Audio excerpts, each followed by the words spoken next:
نحن ولله الحمد في خير، بلادنا واسعة الأرجاء، واسعة الأراضي، كثيرة الجبال والأودية وقحوف الرمال.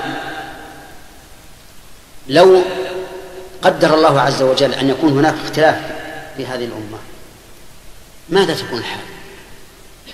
والله ما يستطيع الواحد أن يمشي من عنيزة إلى بريدة، كما هو الواقع فيما سبق. يحكون علينا الكبار الذين أدركوا زمن الفتن أن الإنسان ما يخرج من هذا البلد إلى الوادي اللي بيننا وبين بريدة دون الجسر إلا بالسلاح. بل قد قال لي أحدهم إنه في سنة من السنوات أصابنا خوف في رمضان فكنا نخرج إلى صلاة العشاء والتراويح والبنادق معا كالعصر. لو أن الأمة هنا في البلاد اختلفت لكان الخلاف أعظم وأشد من ذي قبل، لأن الناس الآن صار عندهم من الأسلحة وصار عندهم أيضا من التمرن عليها ما لم يكن من قبل.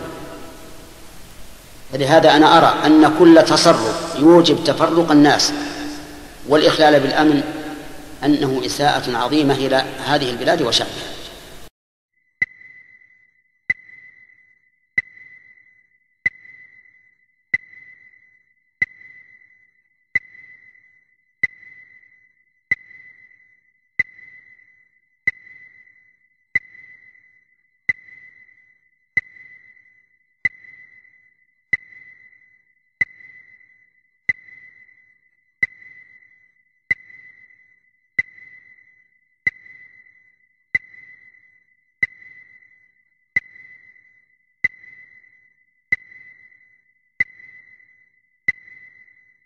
وفي الختام تقبلوا تحية إخوانكم بمجموعة نايف بن خالد الإعلامية.